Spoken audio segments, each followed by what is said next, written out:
We're going to talk about feminism. The biggest lie of feminism is that women don't have power. So let's get into that. Women don't have power. So this is written on a magazine called Evie. And it says feminists' biggest lie is that women don't have power. A hallmark of feminism is the belief that women are oppressed. We were told that while some progress have been made, there's still a long way to go. Okay, so let me read that for you. Women don't fill corporate boardrooms, overwhelmingly run Congress, or occupy top positions of institutional power. We don't earn as much money as men and are less likely to be entrepreneurs. But what feminists fail to understand is that women have always had power, and lots of it, not not in the way they think. Now, first of all, a lot of stuff that she says that women are less likely to be entrepreneurs. There's a lot of women rising up now to be entrepreneurs. So this is probably a little bit dated, but I get where she's going with the when she stated that. That's because the ways in which women yield power are different from the ways men do. Yet it's mistakenly believed that feminine power needs to look like masculine power in order to count. While men hold power when it comes to things like engineering the world, directing people, making money, building structures, and guiding businesses, women hold power when it comes to being nurturing, communal, and setting standards for social behavior. Okay? So stop the lie that we don't have power. As a matter of fact, I think that we have outranked men when it comes to power. In this day and age, women hold power. Women hold the power. Women can say something which doesn't have to be true about a man, and the man could be arrested. The man could be put in jail. His life could go to hell in a handbag just on the words of a woman. Now, isn't that power? It doesn't have to be true. There's so many cases that are showcased here on this show where a woman said something, accused a man of something that did not happen, and his life was ruined. Oh, let's talk about divorce. 70 to 80% of women file for divorce for whatever reason. And if there's children involved, I would say, probably about 95% of the time, or maybe it's a bit higher, they gain custody of those children, whether or not she's a good mother or caretaker or whatever. Most of the time, majority of the time, the man does not get custody. Okay, so we don't have power, really? Anyway, let's continue. Women's power looks different than men's. Feminine power can be easy to overlook because it's not as immediately obvious as the power of the masculine. People look at the top Fortune 500 boards or the halls of Congress and don't see a lot of women and take that to mean that women are oppressed. But it's just not true. Female power doesn't lie in the same realms that male power does. We're not as competitive or physically dominant. We're not as interested in STEM and finance. So STEM is like certain types of industries, right? So that's like the tech, education, and so on. Men tend to be more interested in things. Women are more interested in people and relationships. But that doesn't mean that women totally lack power. It never has. Women have always had power, and lots of it. Let me repeat that.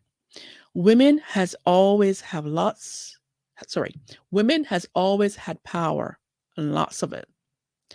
Men certainly are drawn and shine in certain power categories, dominating corporate boardrooms, holding political status, making lots of money, leading groups of people, or having decision making ability over a group of people are always ways to hold power, but these are traditionally masculine realms of power and agency.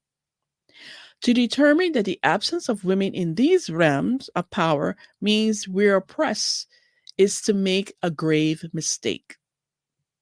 In order to see the power of womanhood and femininity, we have to stop defining power solely in terms of how men claim and wield it, and recognize all the unique ways that women wield power.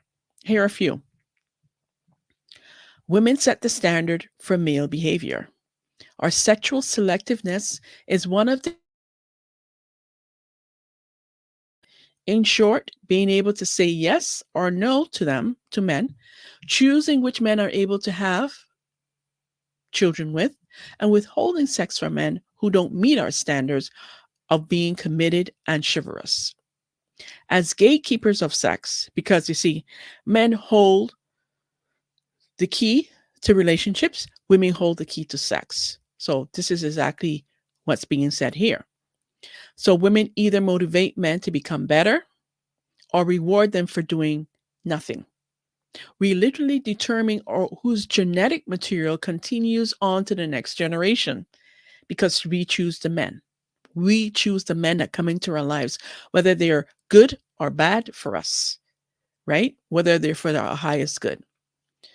Female sexual selectivity unlocks the power to set standards to demand that men meet a level of criteria before they're given access to our bodies, which is the greatest thing that we can ever give to a man. It's our bodies, our womb.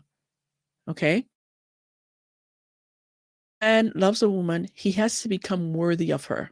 The highest, the higher her virtue, the more noble her character, the more devoted she is to truth, justice, goodness, the more a man has to aspire to be worthy of her. The history of civilization could actually be written in terms of the level of its women. And this is true, and that was by Archbishop Fulton. Second one, women either compel men to higher virtue or greater vice. Women either compel men to be, um, to higher virtue or greater vice. Feminine allure either drives men to treat us with kindness, respect, and commitment, or it drives them to act poorly and engage in hookup culture. Women have the power to deny men who don't respect our boundaries, who lays around smoking pot all day, who don't prioritize us, who don't anticipate our needs, who fail to protect us from danger, who can't hold down a job or display other characteristics that show they're lacking in masculine temperance and virtue. On the flip side, we have the power to say yes to men who are committed, self-controlled, duty-oriented, and moral. Female allure and sexual selectivity are huge motivators for men to become better people. And finally, women give men purpose and meaning. And it's true. Women also have the power to give men meaning, life's meaning by elevating them to a life of family and devotion. We were made to complement each other. So men are naturally oriented towards wanting to provide for our needs and to make us happy. Without a woman in his life to protect and to provide for, a man's life is often demoted to empty, individualistic materialism and meaningless boredom. Or, sorry, meaningless hedonism. We give them a spiritual purpose, something higher to aspire to and dedicate their lives to. So, you've heard it. So you still believe that we don't have power? From here, listening to that, do you still agree that women don't have power? I beg to differ. We have a lot of power.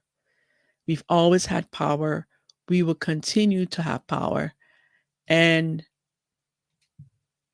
so we need to stop the lies. We need to stop the cap because we have a lot of power and we will continue to have a lot of power. Next up, this is Ayana Mazan, and I'm sure I just said her name incorrectly, on modern women and femininity with Ebony Williams, K. Williams. Now, this is being percolating in on the interwebs. So this is an interesting dialogue that I'm going to share with you. So let's get into it. Yanla Van Zant, we are so blessed to have you here with us today on the Rio. I want to start, dear, with something that we share,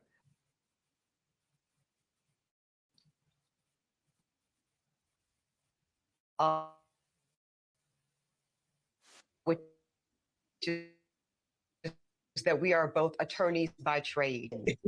Very masculine and very intellectual, almost stripped and robbed of humanity. It really shows the dichotomy between the letter of the law and the spirit of the law. And for me, it just didn't feed my soul. And so I had to get out. I feel that. And I do feel that I might have heard on a date or two, Ayanla, that we are not in a courtroom, Ebony.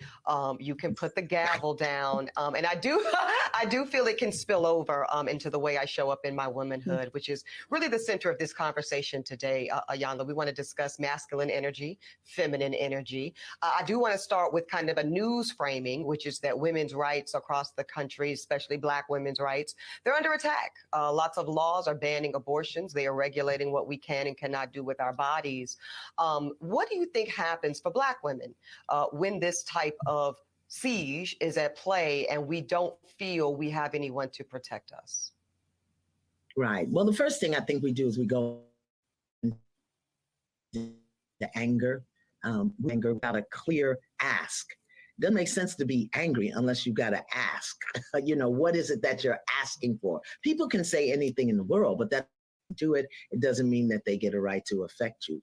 But because so many of us are programmed and conditioned and educated to think like men, we respond like men. And when I mean men, I don't mean two-legged beasts. I mean in the masculine energy, and it becomes competitive, it becomes aggressive, it becomes againstness. And that's not who we are as women. It just isn't. And I think for Black women, particularly for us, the way that we've been programmed and conditioned and educated in the society to expect less, to accept less, to be angry and to complain, but to not really step into our authentic self, our authentic power as women, and create what we want, even if that's create the demand. Oh, no, not here, not today.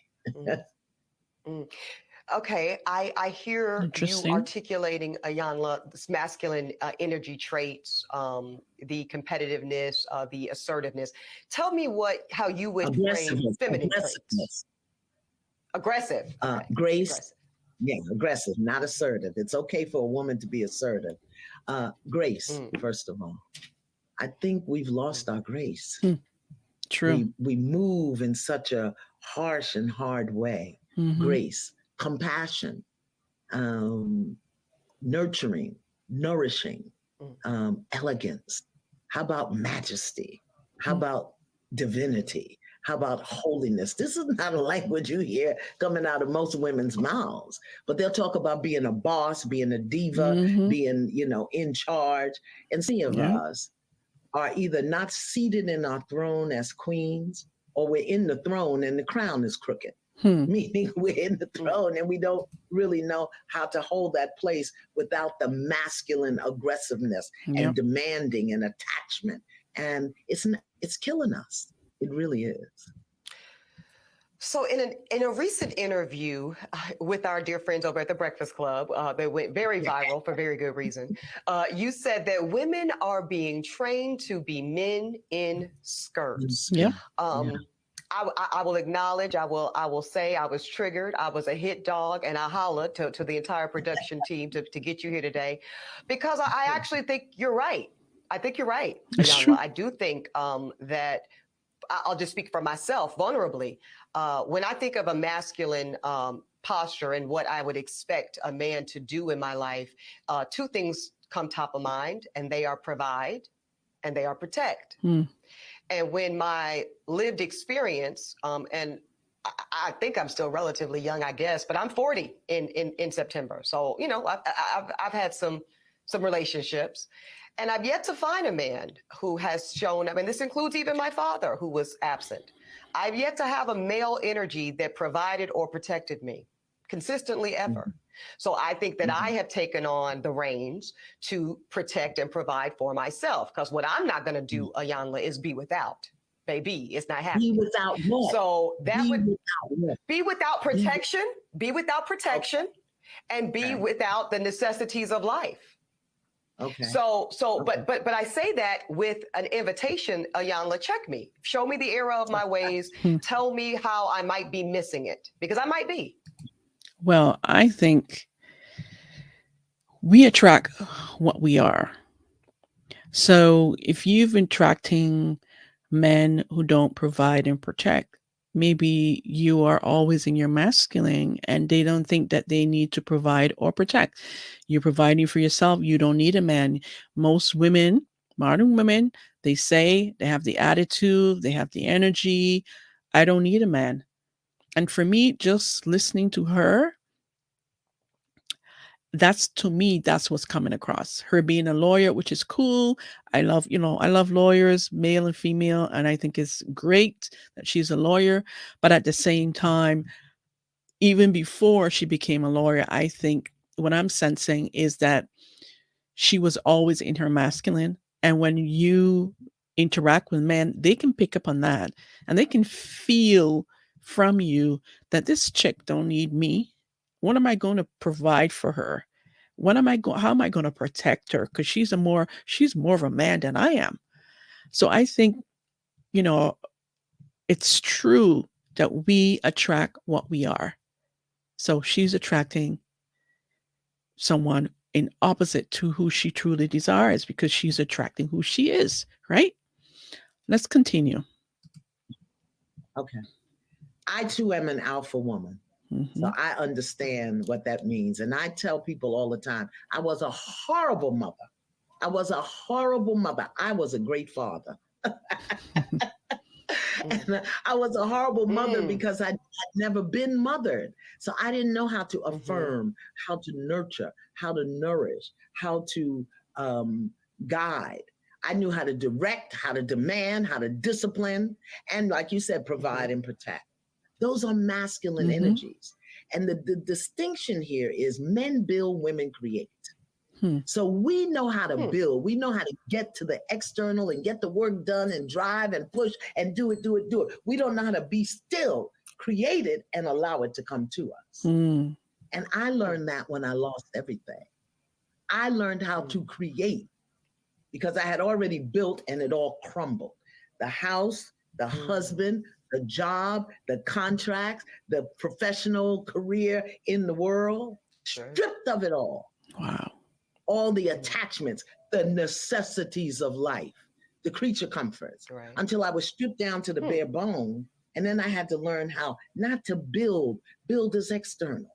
Create is internal. And we as women have the power to create and attract anything we desire. Yes. But we don't get still. We won't shut up. And we manage everything through fear, control, and survival. As opposed to feeling, knowing, and blooming or flourishing. Complete different thing. But since we've never been trained, we haven't been trained, we haven't been taught. So we do it the way we were taught to do it, which is very masculine in nature. Yeah, that's very true. And very external. That's, I feel that you are describing me to a T, Miss Iyanla. Now, is this why you are conducting a rites of passage program so that women, all of Black women in particular, can learn to create? women, so that we can learn our authentic power, that we can learn the distinction between a powerful woman and a woman in her power. There's a distinction, Mm. but there are skills and tools and practices and processes that we have to learn Mhm. at every age. The 20s have a process, the 30s have a process, the 40s have a 50, 60. We each have a process. And if you don't learn your 20 process, you're going to be doing it at 50. If you don't complete your 30 process, you're going to be doing it at 60. And that means you'll be running on overdrive instead of seated in your power. Yes. And the secrets are there. They come from our culture, they come from our history, but no one has taught us. So, Wow. me, as a descendant of Africans and Native Americans, I have a very lovely blend and mix. And I just, for a long time, I didn't do it because women in general, they don't want to hear. They think their way is right. And then I'm crazy when I say sit down, shut up, and listen, and you can create what you want. They don't want to hear that. Wow. That's Well, I deep. want to hear it. So tell me when the sign up is. I don't want to miss it. Let me know when you're taking registrations, because I am Right now. curious. Yeah. I had a very lovely single Black mother, and I'm going to get to the statistics on single Black motherhood and family life. But she was, by definition, more of a father figure in terms of providing and protecting. And I think that's very common. So according to the U.S. Census, Ayanla, 23% of households in the country are single parent households. And we know 80% of them are led by women. How does this affect the child? Both little girls, little boys, non-binary children. How does that frame their expectation non-binary children when the mother is in charge? It all depends on what the mother or the woman demonstrates about being a woman. If she's demonstrating that it's hard and it's rough and nobody's helping me and I got to do this and you got to do it this way, then that's what the children are going to get. Exactly. If she's angry because she's alone, if she's desperate if she's not conscious, if she's not careful. I mean, when I look at the damage that I did to my children, not being clear about who I am as a feminine expression of the chief architect and creator of the universe. When I understand that I didn't know that and how to tap into that and the damage I did to my children, who I love with all my heart, as soon as I discovered how off I was, I confessed it to them and asked them to watch me as I rebuilt who I was. And I'm still very alpha, but I'm in my throne and my crown is straight. Okay. I'm looking forward to straightening my crown, Dr. Ayanla. Let me ask you this. Let's get to the logistics, though. We know that Black women are earning college degrees faster than anybody else. Many of us are doing like we're doing, Ayanla. We're getting those terminal degrees, those JDs, MD, PhDs. We also are the fastest growing group of entrepreneurs, along with Latina women in America. Pew Research said that women are now out earning men. They are earning men in 22 of the largest cities in America, including where I live, New York, DC, LA, you name it. When we talk, and I know that you've said that you cannot teach a man or tell a man how to be a man. So I will not ask you to indict men in this question. But I do want you to speak, Ayanla, to how women need to, position ourselves so that we can be in our divinity, so we can have our crowns right, how we can create and not build, when some of us, quite frankly, feel that the men that are available to us, and I'm talking about across the color spectrum, across the age spectrum, trust me, I've done them all, they are not positioned to protect nor provide because of some of the statistics we just talked about. They're not earning the incomes. They're not having the resources, and some of them are not even showing up in the leadership. Would you date a bus driver? Would you date if he owns the bus? Wow. If he owns it. If he owns the bus. See, that's a problem. Wow. That's a problem. Yep. That's a problem. Okay. Because the standards and requisites, and I'm not talking about him laying on his sofa playing video games all day. I'm not talking about that. But the standards and the criteria that we use to measure men is off for who we are as women and who they are in this society. Yes, yes, and yes. Let's rewind that. Now look at her facial expression, the way she batted her eyes when Ayanka asked her, "Would you date a bus driver?" Let's let's rewind for a minute. Let's see if we get it here. Can have our crowns right, how we can create Look and for not it. build. Pay When attention. some of us, quite frankly, feel that the men that are available to us, and I'm talking about across the color spectrum, across the age spectrum, trust me, I've done them all, they are not positioned to protect nor provide because of some of the statistics we just talked about. They're not earning the incomes. They're not having the resources, and some of them are not even showing up in the leadership. Would you date a bus driver? You, would you date If a he bus owns driver? the bus, Did you see that? Did you see her response? Would you date a bus driver? And she's like, is that, is she asking me that question? And she bats her eyes like this. No, she didn't ask me that question. How am I going to respond? If he owns the bus. Wow. Okay, let's continue. if he owns No. it, if he owns the bus, See, that's a problem. That's a It's problem. wrong. That's a problem. Okay. Because the standards and requisites, and I'm not talking about him laying on his sofa playing video games all day. I'm not talking about that.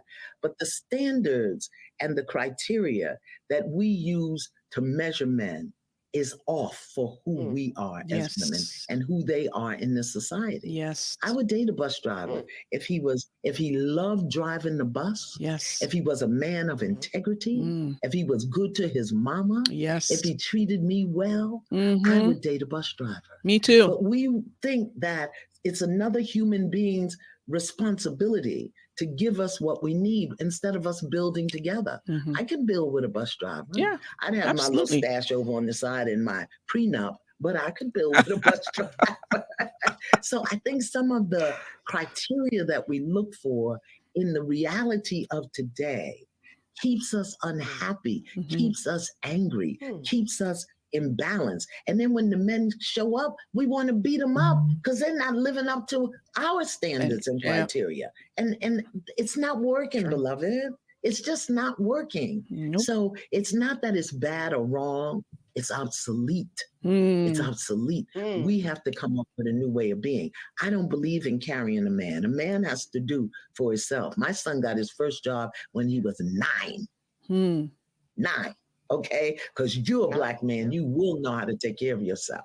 But I think the way we measure it, it's just obsolete. Yeah.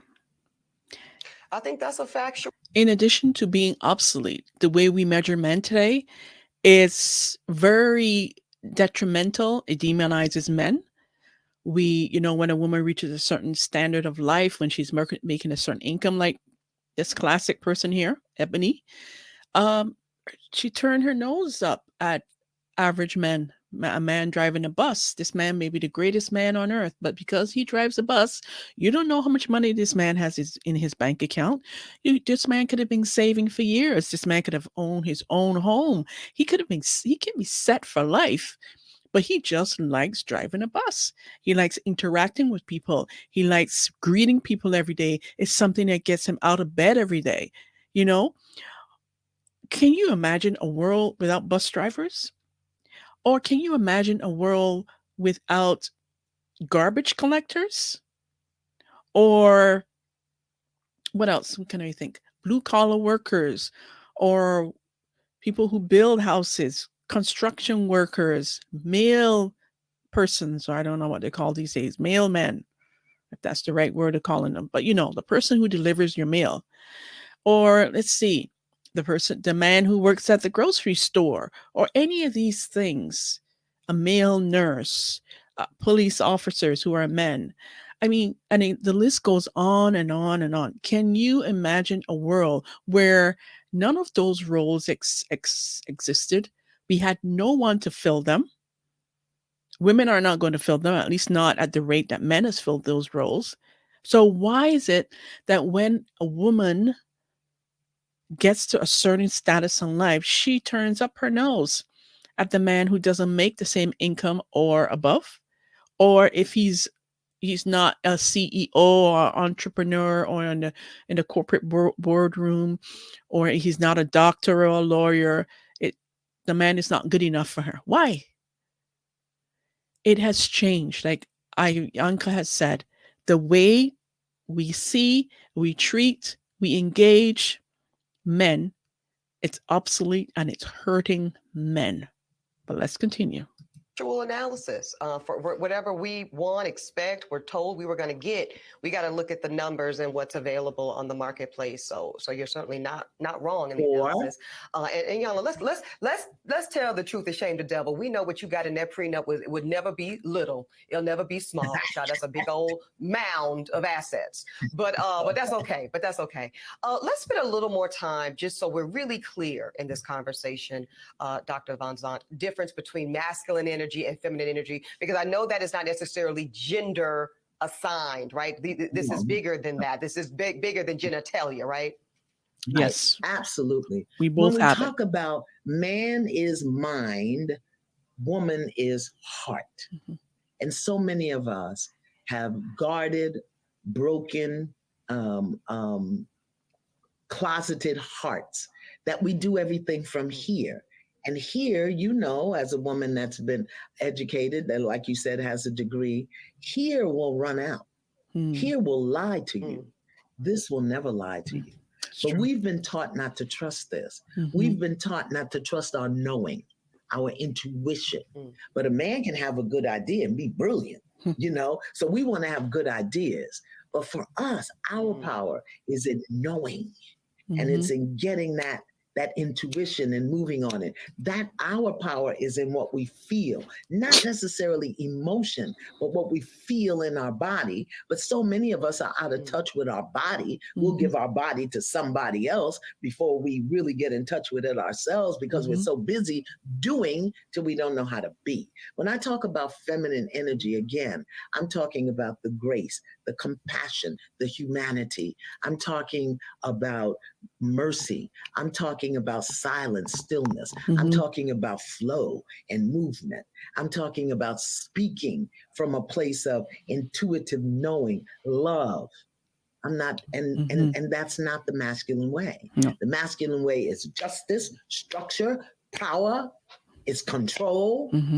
That's masculine. Feminine is dominion, not control. But most of us, many of us, I'm in recovery, are control freaks. Me too. So it's a whole nother way, a whole nother vibe. She raises her hand. There's a whole nother vibe that we can tap into, that we have to tap into, because the world is dying. This society, this system is coming down. And if we don't step into our power as women, we're going down with it. With the fall of the materialism and the collapse of the systems and the structures. We got to, how many women do you know with degrees could live outside and survive for 3 days? None. On the earth. How many do you know? I know I can. I know what to eat. I know where to find water. Been there. And I'm not saying we got to go back to the rustic times of the Wild Wild West, but I'm saying being in contact and in touch with the earth in a way that empowers us. Yeah. Take the pants off. Take the pants off. Let your hoo-ha get some air. A new definition to breathe again, huh, Jan?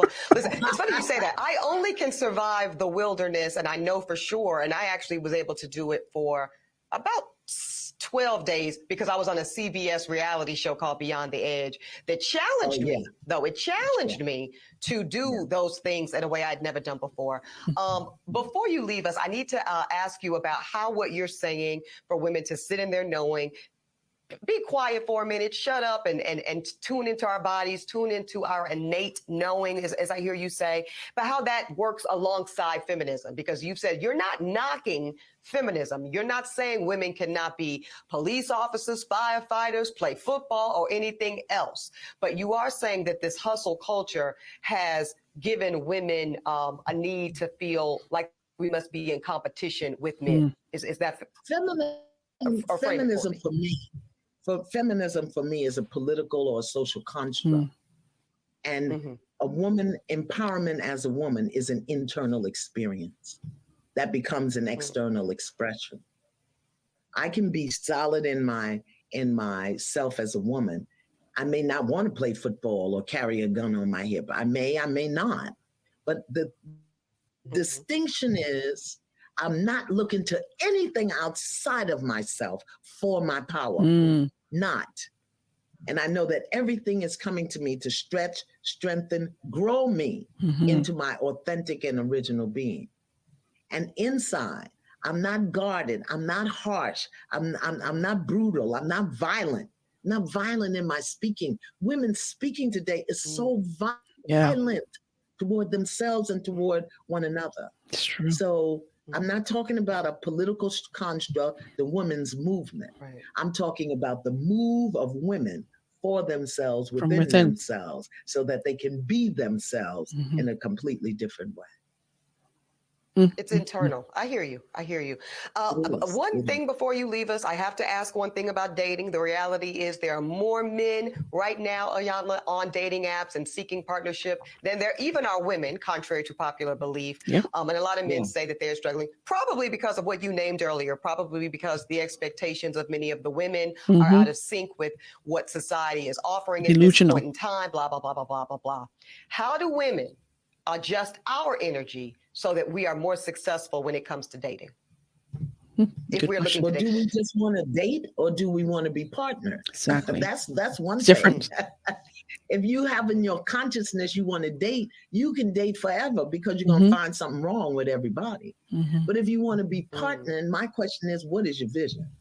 What is it that you see for yourself, within yourself, about being in partnership?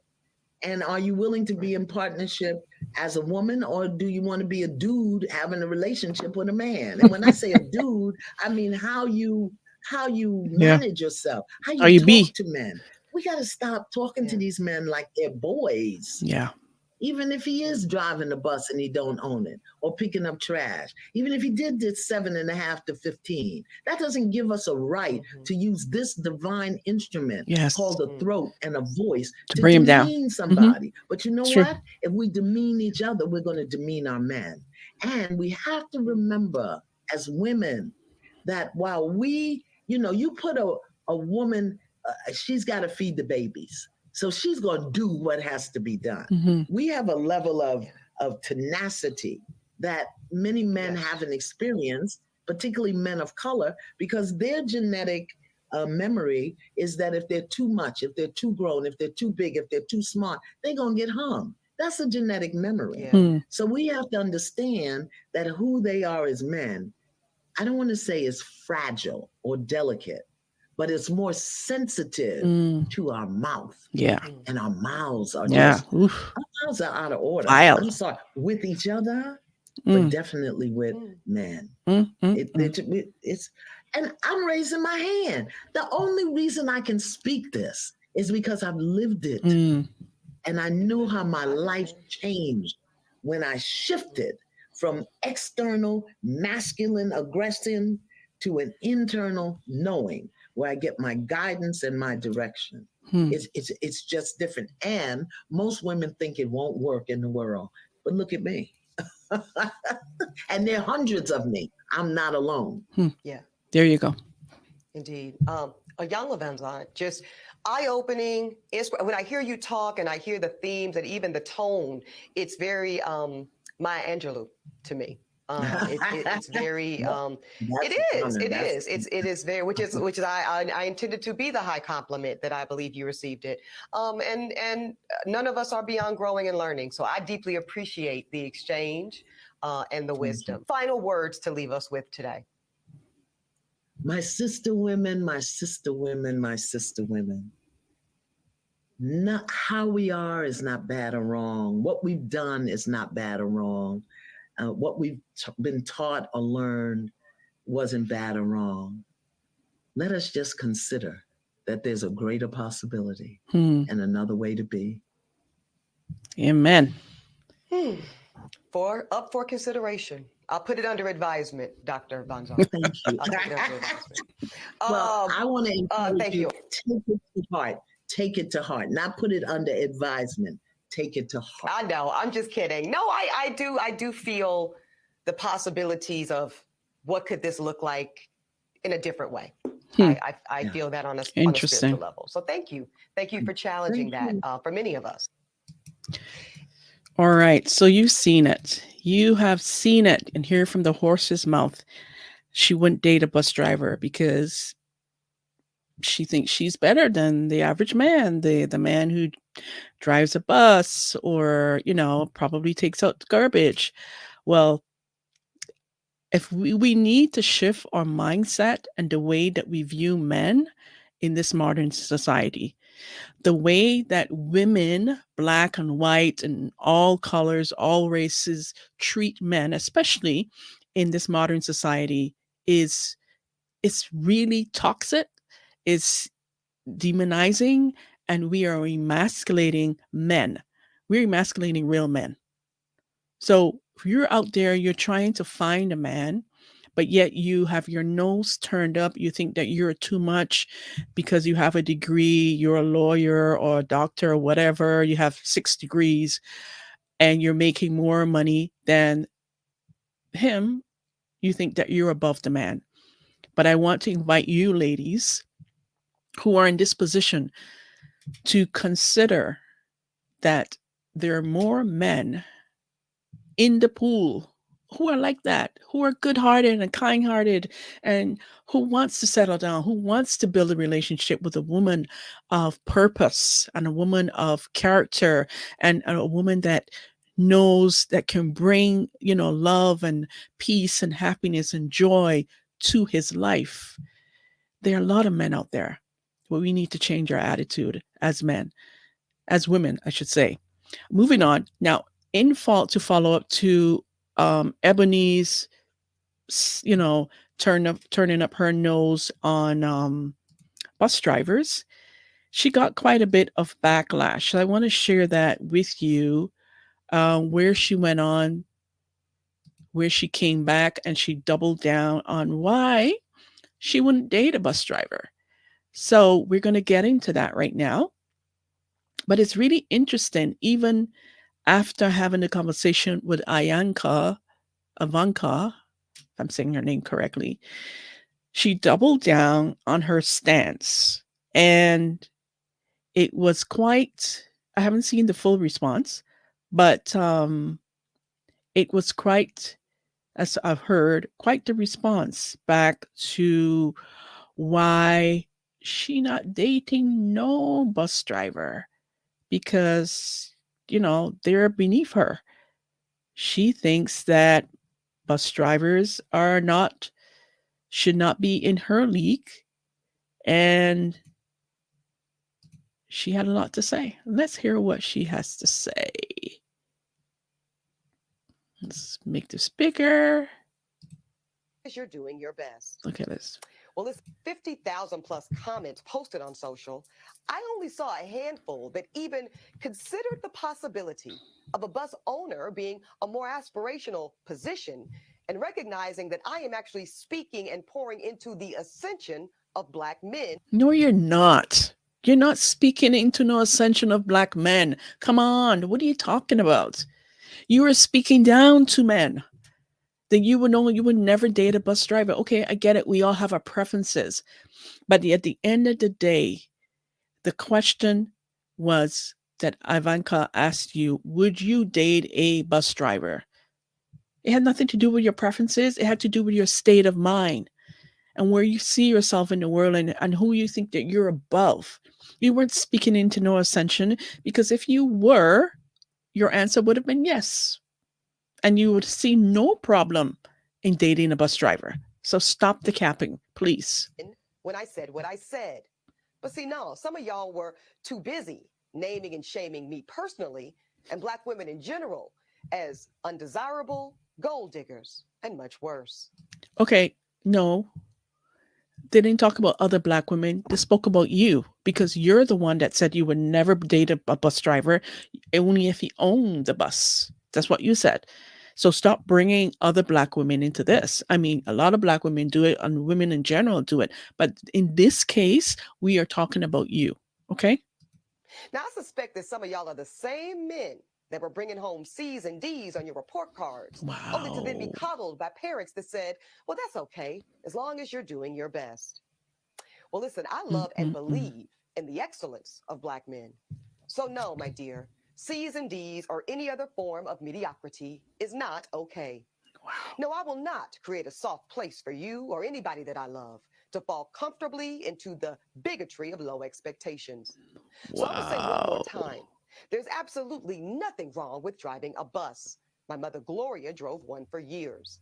Mm. But could it be that Black America has been sold a narrative of average, regular, and typical being good enough for us? Hmm. Well, see, that's called white supremacy. Oh And in boy. this case, it takes the form of conditioning Black Americans to happily accept being a permanent American underclass. But see, because I know the truth about Black. Okay, let's pause right here. Let's take a pause. Now she's talking about white supremacy. What the hell does that have to do with you dating a black man or not black man, a bus driver? Mm, I'm thinking about it. Nothing. And that these men who drive buses are average. They have CDs and whatever grades that she said. And here she is. She's talking that she's elevating, but she's actually putting down and reaffirming that that was her stance in putting men down because the man drives a bus. I don't understand it. And now it's all about white supremacy. Let me help you understand this, that there, and as I just said it before, there are more men, average men, in the pool that's available than there are men in the 1%, even the 10%, who are the lawyers, the doctors, who are making more than six figures a year. I mean, the stats confirms this. So if everyone is clamoring to date these higher value men and don't want to date or be interested in these average men, then first of all, we have a lot of men who can't find women because of this situation, like women like her. And then everyone wants to get the man in the 10% or 1% category because he's up there. So don't you see that you're contributing to the imbalance that we have between men and women, whether you're black or white, Indian, or whatever race that you are, especially when it comes to women, modern women in North America, in this modern society. And it's totally ridiculous. Folk in Let's continue. America? No, average is not and will never be good Good enough for enough. me. And the Wow. gag is, I don't think it's good enough for you either. So out of Mm-mm-mm-mm. the 50,000 plus. Wow. So did you hear that? Average will never be good enough for me. And she doesn't think that average will be good enough for you. So let me know. Would you date a bus driver? If you're a woman, would you date a bus driver? If you're a man, there are women bus drivers. Would you date a woman bus driver? I'd love to hear. Moving on, because the BS is real. I want to wrap up and close off with something funny. Um, just it really demonstrates the where we're at in this society when it comes to men and women, when it comes to this feminism as a scam and the biggest lie ever did told, the lies that so many people have brought into, so many women have bought into. It's a lie, it's a scam. And I'm my purpose with my show, the channel, is to really uncover these negative impacts that feminism is having on society and how it's emasculating men in general, and really, really painting a narrative that is not good for our society. So, in closing, I'm going to share with you here what Mr. Andrew Schultz have to say about this whole feminist nonsense, because it's ridiculous. It is absolutely ridiculous. ridiculous. And as I get prepared for that, let's see here. Okay, so we got that. Here we go. Let me make this bigger. How are we going to get in the same, ladies? How are we going to get in the same page? We agree on most shit, right? You think that we disagree on a lot, sweetheart? Like what? Like what? Really? I went to one of them women's marches and we had a lot in common. I saw those girls screaming, "Free the nipple!"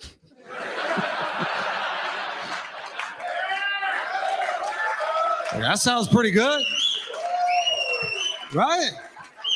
They were screaming, "We should be able to have sex with as many guys as we want." Yes, you should. If we get pregnant, we should be able to abort it. Hopefully. That's what they're doing. And we need to work so we can pay our half. Hallelujah. Fellas, get down here. It's happening. We've reached common ground. It was unbelievable. These women were fighting for the right to become the men they've always hated. Right? Just walking around with their shirts off, fucking whoever, not worried about the kid. I'm like, y'all feminists or fuckboys? What is this shit? Wow. It's true. Just saying, we're on the same team. You know what I mean? And that's good because this is as good as it gets, ladies. Y'all can't move anywhere else and it gets better for y'all. You got to deal with us being sexist. That's a fact. We are fucking sexist. We say stupid shit like women can't drive. Nah. Women can't drive. Nah. But in the Middle East, they're like, no, seriously, women can't drive. So we don't play that shit out here.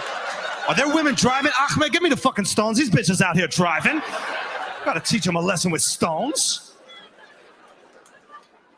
I'm not saying there aren't things that y'all gotta go through. Obviously, you know, like you might have a daughter that has low self-esteem because she's comparing herself to these unrealistic images every single day, and that's really fucked right. up. But in China, you can't have a daughter. So yeah, you have a daughter, they just mash it into an iPhone. That's the policy. Oh. Enjoy your FaceTime. Enjoy your FaceTime. There's a little Chinese girl inside every one of your iPhones. So why do you think when your phone breaks, they say put in a bag of rice? You think that's a coincidence? You think that's a coincidence? It's to soak up her tears, okay? Have some respect. So mean. We love y'all, okay? And we want to make you happy. I think most guys want to make you, especially sexually. There's this rumor like we don't care about satisfying you. That's not true at all. We feel pathetic if we don't satisfy you. That shit is just mad difficult. If we're going to keep it a buck, it's tricky, yo. The clit, I don't know exactly where it is. I still do Ash Wednesday every time I'm down there, dog. Right? Like, longitude, latitude, you bump into it. Father, Son, Holy Ghost, Father, Son, Holy Ghost. You do that enough times, you get baptized. Oh, what up, guys? My gosh, that is too hilarious. That is too funny. There you have it. I've showcased some case studies that shows you that feminism is a scam and it's the biggest lie ever did told. And we will continue to see these things as things get worse in the society that we're living in, as the emasculation of men continues, and we see the rise of weak men. God help us all. And that's all I have to say about that. Now, before you head out, remember to like this video, comment. I want to hear from you as always. Give it a like, share it out. Come join me on a live episode of the show. I want to hear from you. I want to see you participating. And remember, people don't have to like you. They don't have to love you. But when you look in the mirror, you better love what you see. Take care and bye for now.